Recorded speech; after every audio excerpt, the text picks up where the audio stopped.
Welcome back to Mecha March Madness and to Sonic Speed Reading. I think it's long overdue to actually cover the comic that inspired this particular marathon. That comic being Mecha Madness. The other part being March Madness, but I can't pretend to care about basketball. I think that's what that's about. I don't know. Anyway, this comic was a pretty big deal for Archie Sonic fans back when it was first published, and I certainly was excited for it. Spaz's beautiful art displaying this movie poster style collage of characters, just a simple premise, Mecha Sonic versus Mecha Knuckles.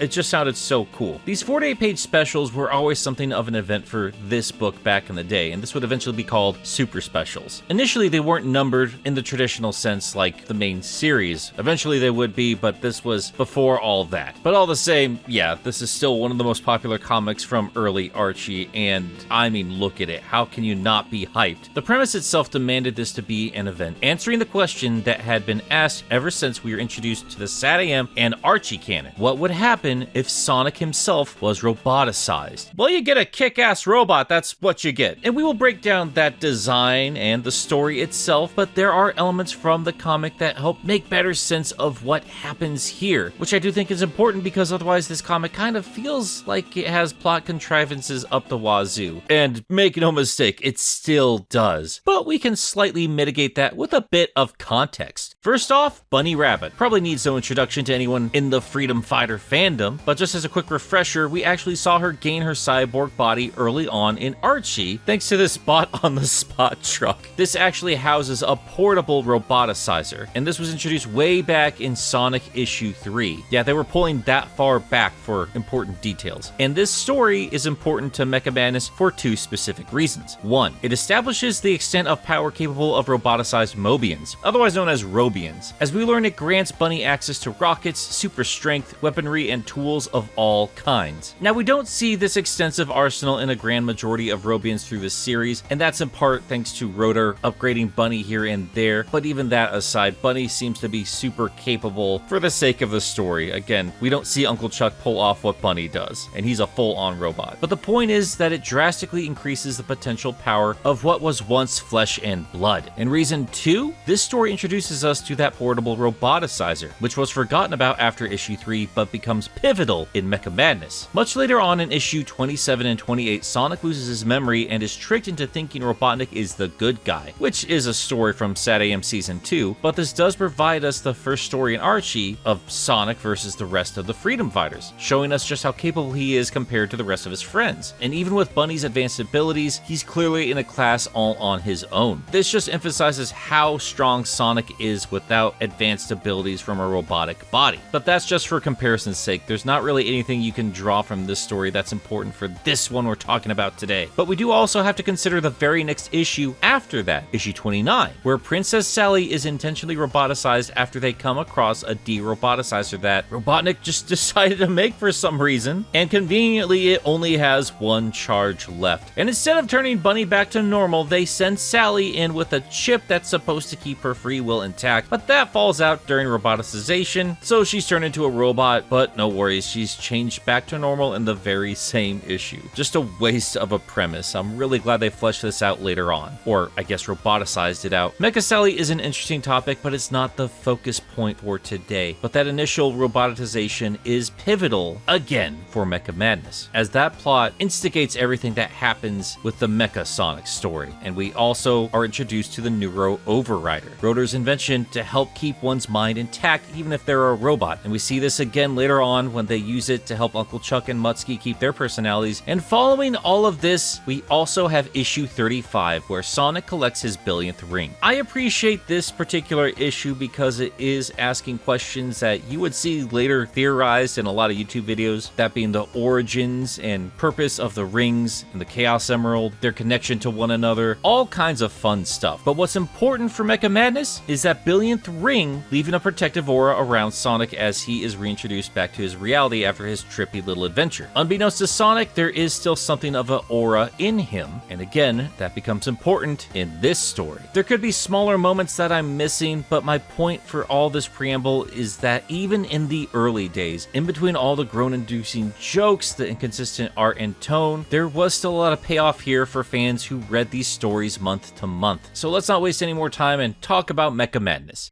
Or, sorry, we actually need to talk about issue 39, because Mecha Madness is technically a two-part story. Well, I guess three, but I'm getting ahead of myself. But it's in issue 39 where we see Sonic get roboticized, and, well, let's just start from the beginning. Things kick off with Sonic throwing a temper tantrum in front of the other freedom fighters who have gathered to hear a radical request from the Blue Blur, that being to allow himself to be roboticized. His thinking being that as long as he has one of Roto's neuro override chips, he can keep his free will and use his enhanced robo body to wreck Robotropolis. Now, whether or not you want to argue if Sonic would want to rely on a robot body instead of his own natural abilities, I leave that up to you. The boy does use super forms all the time, so I could go either way with that argument. Regardless, the team roundly disagrees with the idea, with Roto reminding him how bad things went with Sally, let alone how bad it could get with a Mecha Sonic. And Sally herself just quashes the rest of the discussion. It's been unanimously thrown out, and that is that. And Sonic storms off in a huff, with Antoine suggesting that maybe they should monitor the Grumpy Hog, which is also quickly quashed by Sally, saying that Sonic is many things, but disloyal is not one of them. We follow Sonic as he goes to blow off steam in the weight room, which is found conveniently outside of the secret village of Knothole. Seems kinda stupid to keep that separate. I guess you could make the argument that it is closer to the jail, and the freedom fighters obviously can't keep their enemies in the secret village of Knothole, so maybe that weight room is there for the staff who have to run the jail. It's a little bit of a stretch, but it's mostly here for plot convenience. That convenience being Knack is able to surprise Sonic by dropping weights on his head, breaking his neck and killing him instantly. I'm kidding, we do have cartoon logic here. Sonic is just knocked out. And if you're confused, Knack is also known as Fang, but here in the West, back in the day, he was known as Knack, so that's just what I'm gonna call him. This is actually, I believe, the second time we've seen this character in Archie, so it was fun to see him make his return. Anyway, yeah, Sonic is now knocked out, and Knack delivers him to Robotnik, where, unlike many other times, does not dick around and gets straight to the point. Might feel a little rushed, but I do appreciate Robotnik using some logic here and understanding that he can't waste any time for a last-minute save from Sonic's friends. But unfortunately for him, he does have one roadblock, that being the purple weasel. Knack says Sonic isn't going anywhere until he gets paid. The little crab meat behind Knack speaks up, not appreciating Knack's tone, and the weasel just mocks the bot, and the crab meat responds by growing many times its original size. Reading this again, I don't know why they had to rely on new robo-lackeys later on in the games. I always loved the idea of the old badniks having some unique personalities. I know Scratch and Grounder exist, but in all the talk and all the Sonic fandom about Robotnik lackeys, nobody ever really talks about the old badniks, and I think they low-key might be the best. Also, yeah, it was nice to see such exquisite detail on these designs. Wasn't something we often got back then. But back on point, it might have been easier for Robotnik to just pay the weasel, but he's always been one to flaunt his power. I mean, he does pretty much rule the world in this canon, and he's not about to take any sass from a buck-toothed purple nightmare with an identity crisis. He tells Knack his reward is allowing the weasel to leave alive, which, yeah, as goofy as Robotnik was earlier in this particular series, he is starting to sound a lot more like the SatAM version of the character. And I thought Knack was lucky as well when I was a kid. If Robotnik wasn't so focused on Sonic, he probably would have thrown Knack into the roboticizer. But he does have Sonic, so he does throw the hedgehog into that roboticizer, and he emerges as the one true Mecha Sonic. Keep in mind that Metal Sonic had appeared twice now in this canon, going by the moniker of Mecha Sonic as well. And while that was an impressive robot, more so than we realize at this point in the series, it still fell short when competing against the real hedgehog. A roboticized Sonic would outclass anything Robotnik built himself, as this multiplies all of Sonic's natural abilities as well as a lot of dangerous weapons. Basically, if a normal rabbit could produce so much power when only being half roboticized, there's no telling what Mecha Sonic could do. And of course, he's only made more dangerous as Robotnik has made sure to upgrade the roboticizers after the failed Sally attempt, now featuring a brain burn through. So even if the neurochip had been placed, an upgraded roboticizer would ensure total loyalty from any future robots. And Mecha Sonic's powers are put on display by making short work of the enlarged crab meat. Ugh, RIP, buddy. Just as Robotnik wasted no time with the robotization, he wastes no time sending Mecha Sonic off to destroy Knothole, as apparently even if there was a brain burn through, Mecha Sonic still knows the location of the village. Not sure why Robotnik didn't just ask him to reveal it or put a tracker on the robot, but whatever. We are here for the fights, and the comic jumps straight to it in in the very next page, as Mecha Sonic has already met up with the Freedom Fighters and opens fire.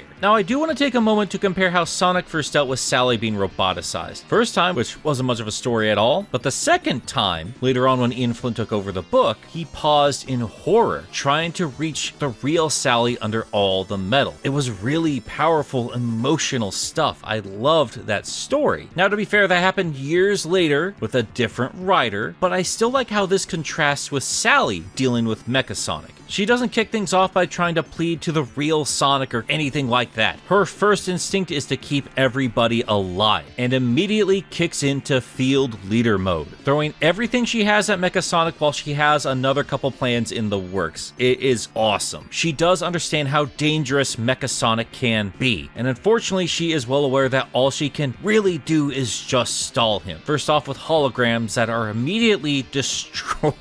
Goodness. But that's just enough time to bring in her first line of defense, that being Bunny Rabbit. We've had her in this book since issue 3, but it's not until issue 39 do we really see her abilities pushed to the limit, flying in and cracking Sonic across the face with a metal fist. And for a quick moment, it looks like she might have a chance at subduing him, tricking Sonic into launching into a tree and holding him off with an energy shield. This is a new feature, and I appreciate that they take the time to address that Rotor has installed new gadgets into her arsenal. But unfortunately, she runs through all those new tricks pretty quickly. Impressive as she is, all Bunny can really do is just stall Mecha Sonic, and as fast as he's moving, it's only for a matter of minutes, if even that. And unfortunately, Robotnik's never been one to play fair, as he's been monitoring the fight this whole time and somehow sends a power surge over to Mecha Sonic, which fells the robotic rabbit. But she is nothing if not determined, transforming her arm into a Mega Buster and declares that the South shall rise again. Oh boy. We get a beautiful splash page of Bunny laying down blasts onto Mecha Sonic, but all that really does is singe his wrist, and he returns fire, laying down the rabbit once and for all. Mecha Sonic once again continues his flight towards Knothole, but as he arrives, he is met by his final contender. While Sally had been staving off Mecha Sonic with holograms and Bunny Rabbit, she's had Tails on the radio, helping evacuate Knothole and calling in their last line of defense from the floating island. Knuckles has arrived, delivering an uppercut to his robotic rival. Intentional or not, this is reminding me of Knuckles' final boss battle in SNK, which is just awesome. But unfortunately, this Knuckles doesn't fare quite as well as his game counterpart, as Mecha Sonic takes him down faster than Bunny, leaving Knothole defenseless. And issue 39 ends with Sally declaring that they must initiate Operation Last Resort. Now, after all of that buildup, we finally arrive at the actual Mecha Madness special. And I love this opening page here showing Mecha Sonic with a screaming Sonic shadow. Man, I love Spaz's art. Yeah, so let's jump back into it. Turns out Operation Last Resort meant pulling out that old portable roboticizer that transformed Bunny and use it on Sally herself. She is an efficient fighter, but even that might not be enough to take down Mecha Sonic. But that's all they have left. That is until Knuckles wakes up, delirious, socking Antoine in the face, then mistaking Rotor for Robotnik, slugging the poor walrus. Sally kicks him to the ground, knocking him back to his senses, and Knuckles says that only one person could take him down with a flip back kick, and that person being Sally Acorn. So this is where they do the teeniest bit of retconning. If you recall when we covered the Chaotic Special, Knuckles and Sally have been in each other's presence before, and Sally has commented on both Angel Island and its guardian. But in none of these instances did we have any indication that they knew each other. And here they act like this is the first time they've seen each other in years. I suppose you can wave that away easy enough. They never flat out say anything that would confirm that they are unfamiliar with each other prior to this point, but you can tell they were clearly shaking things up for the sake of a new romantic wrinkle, and well, Archie Sonic just loved all that kind of garbage. We already had the skunk to deal with. And honestly, comic retcons are nothing new. They did this stuff all the time. Not a big deal, but it's something I noticed when I was a kid. And interesting as it is, it's not the point of this video or this story. Meanwhile, we find Mecha Sonic continuing to demolish the homes of Knothole, with Tails, again who has been manning the radio this whole time, being the only one left in town, and now spotted by his former best friend. Mecha fires at Tails, who makes his escape, and while Sonic could easily chase the fox down or shoot him out of the sky, he shows a bit of resistance to his programming. This hesitation is caught by Robotnik, who calls up Mecha Sonic, scolding him, then demanding the coordinates as he plans to just nuke Knothole out of existence. Dude takes his pest control very seriously. Mecha Sonic pauses yet again, but eventually continues to follow his orders. But before he can give out the coordinates, he's uppercutted yet again by Knuckles, now sporting a mecha form all his own.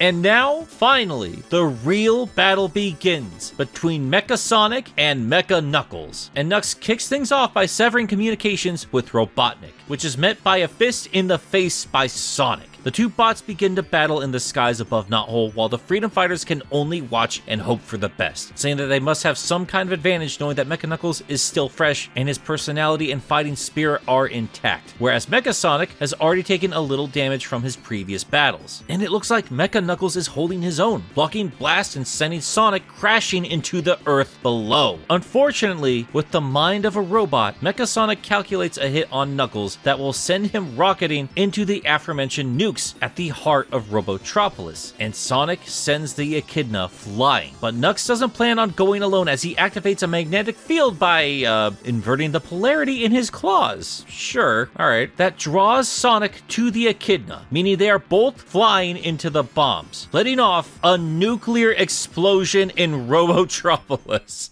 The Freedom Fighters watch the mushroom cloud form and also take a massive dose of radiation from that distance, but I guess we're not going to worry about it. And Sally, finally winding down, allows herself a moment to mourn, as there's no way that Sonic and Knuckles, even in robot form, could survive a blast like that. We then turn our attention to Ground Zero, where Robotnik pulls himself out of a fallout bunker, looking over the ruins of his city. Or a section of it anyway. Robotropolis is huge. He doesn't seem too fussed over it, he can rebuild. And more importantly, he quickly learns that Mecha Sonic has survived the blast. He's badly damaged, but not beyond repair. But if Sonic survived, so too did Knuckles, who headbutts the good doctor and picks up his busted rival, saying that he, Knuckles, was roboticized with an original unit before Robotnik started using inferior foreign parts. I mean, I guess he could potentially be referring to an upgraded brain burn through? That's not how it read to me, but I don't know, either way it's weird. And yeah, then Knuckles mentions that the brain burn through didn't work either, as Mecha Sonic had shielded Knuckles from the blast, taking the brunt of the impact, meaning that the real Sonic is still somewhere in there. I don't know how he knew about the brain burn through. Did anybody tell him about that? Anyway, whatever. Knuckles flies himself and Sonic back to the Freedom Fighters. Sally, with tears streaming down her face, relieved to see that they survived. Knuckles is critical, so he's taken to be de-roboticized, which, I mean, if that's something that Portable Unit could do, then why haven't they used that on Bunny? Anyway, they state that the roboticizer can only debot the same creature it mechanized, meaning that Sonic can't use the same machine as Knuckles. Again, Bunny probably could, but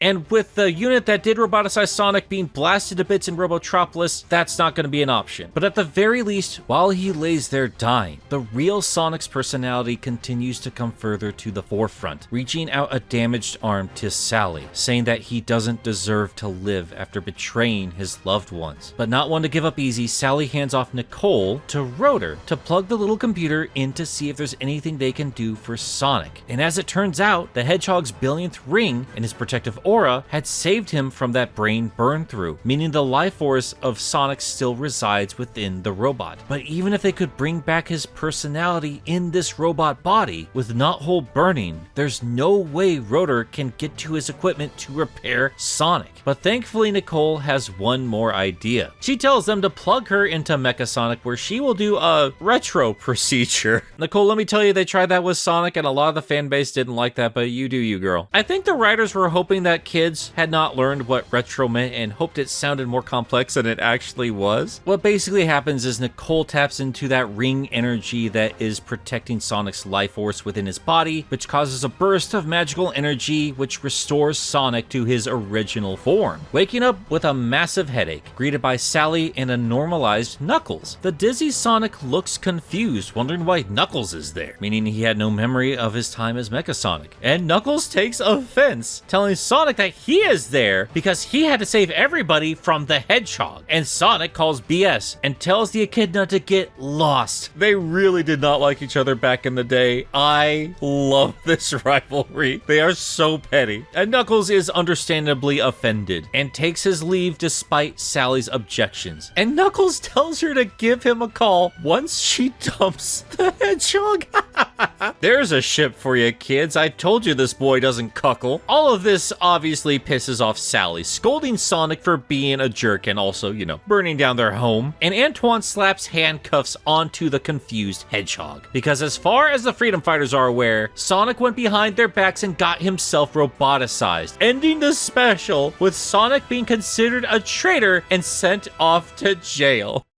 Now, they do wrap up that story in issue 40. Sonic basically goes out to prove his innocence by grabbing Knack and forcing him to confess, so that particular problem is solved fairly quickly. But that issue is still worth picking apart in its own episode, so if that's something you want to see, let me know, because there's a lot of fun little moments in that. For now, let's keep our focus on these two Mecha Sonic issues. Like I said up front, even with all these little bits of context to help explain some of these story beats, there are some very silly contrivances that they do gloss over. If Robotnik is tracking Mecha Sonic, why doesn't he have some kind of GPS showing his coordinates? Why didn't he have Mecha Sonic just tell him where Knothole is? If he has nukes, why doesn't he just nuke the Great Forest? Why haven't the Freedom Fighters used that portable roboticizer to turn Bunny back to normal? What the hell was that nonsense about inferior foreign parts that Knuckles was going on about? And again, how do you know about the brain burn through? Did he read the script? And yeah, they actually have a panel there where they're showing Robotnik reading the script to Sonic 39. That kind of stuff was super normal back then, especially for Gallagher's scripts. It's all silly stuff, and I can look past it. This was in that messy era where they were still mixing in the sillier things with the more story-driven stuff that Penders wanted to bring to the table, and yeah, this was a mid-90s kids comic. We were all here for the fight, and that was awesome. But it was very short. Extremely short. They brag about 48 pages, but half of this book is just backup stories. And I'd imagine it'd get expensive paying Spaz to do all these interiors for an entire 48-page thing, but I'd be lying to you if I told you I wasn't a little disappointed at the length of the fight itself. I honestly kind of wish they had just slapped issue 39 and the first story from Mecha Madness together and make that the Mecha Madness special. I didn't need that backup Chaotix or 40 Freedom Fighters garbage. Oh well, I suppose that's a good problem to have. I loved what I saw here and I wanted more of it. Waiting for this stuff month to month as a kid who didn't have all of his reading skills quite sorted out by then, it was fun to pour over this and just take in the general concept and this gorgeous art, which still holds up beautifully today. And I appreciate that Gallagher's script, as corny and punny as they usually get, really lets Spaz show off what he can do. They sometimes pair these two up for really silly stories, and that's just not where Spaz shines. He's branched out extensively as an artist, but at least back then I feel like his skills were best utilized when put to action scenes. His cover art made these silly stories seem far more impressive than they actually were. Archie knew that Spaz's work sold the comics, and the characters and continuity would keep readers coming back. I'm sorry, I know this is disrespectful to the other artists of the day, but as far as I'm concerned, Spaz was in a league of his own, and bringing him in to draw this out made it that much more special. And it also sounds like Spaz had a pretty great time designing these bots for this special. Mecha Sonic is often compared to the S3K version of the character, and honestly, I'd be very surprised if that did not serve as inspiration for the comic counterpart. But there's still enough here that makes the Spaz variation stand out, most notably with those yellow accents and that needless tech pattern all over the metal. The line work is fantastic, don't get me wrong, but a lot of 90s comic designs do get a little excessive with these weird, angular, robotic, mechanical designs. If they just removed those lines, I think this would have made this one of the most perfect Sonic robots I've ever seen. I don't think I could say I like it better than the original game version, but then again, we've never been given official concept art of that robot, so who actually knows? I guess for now I can say I like the sprite better, but I still have so much love for this Mecha Sonic. And this would go on to be the defining Archie version, at least for a good long while. And to contrast that slick, streamlined Mecha Sonic, we have the heavy, powerful Mecha Knuckles. And if I had complaints about that techie bolted plate pattern before, oh buddy, this dude is full of 90s 90-degree angles. I've expressed my distaste for the dreadlocks back in my Metal Knuckles coverage, and if they'd given this another pass, I'd probably tweak that and maybe get rid of all that techie nonsense all over the spiked mitts. I do like how heavy those appendages look, but how do those limbs support the boots and gauntlets? They look like they're attached by a hose. That aside, it does look like Spaz had a ball with this look. We didn't have a Robot Knuckles to base this off of at the time, and he went wild with the detail, placing so much emphasis where it needed to be, in those fists. It's not my favorite Robot Knuckles design, but I certainly don't mind it. I know I'm talking a lot about the art, but it really holds this book up in spots where the script gets a little questionable. But that said, they did make this a pretty big event by early Archie Sonic standards. I do wonder if Ian Flynn had revisited this concept, like he did with Mecha Sally, if it would have been stretched out into a grander narrative. But considering how little of Mobius had actually been established at this point in the series, while the concept certainly could be expanded and explored, I also think it makes sense that things moved as fast as they did here. This is Sonic we're talking about. Everything that happened probably took place within an hour's worth of time. Maybe longer. I don't know how long it takes Knuckles to get from the floating island to Knothole, but it's very reasonable that Mecha Sonic was wrecking things as fast as possible. This does answer the question, what would happen to Sonic if he was turned into a robot? The answer is he would lay waste to everything with terrifying efficiency. And that itself is a theme that would be alluded to later on with Scourge. But yeah, this was something that a lot of fans had been asking about since Sat AM, and I'm glad that we had Spaz here to help design these robots, because I don't think I would have liked to see what the Sat AM designers would have come up with. These robots look way better. And yeah, if you thought Sonic was a little bit too OP compared to his current game cast, it was embarrassing comparing him to the rest of the Freedom Fighters. Without the Red Rival making his debut, they probably would have been toast. But I do appreciate how Gallagher emphasized the strengths of these other characters. Rotor, Bunny, Sally, and I suppose kinda Antoine, all play an important role and they get a chance to shine, even if they aren't the main event of this story. I can't help but miss these characters every time I revisit Archie. And as jarring as it could have been shoving in this silly history with Sally and Knuckles, as a kid, I'm not gonna lie, I was rooting for the Echidna. He was the cool new character. I loved all of his moves in the games. I loved all the attention Archie was giving him. I had waited forever for him to show up. And even to this day, I love this petty, childish rivalry between Sonic and Knuckles. I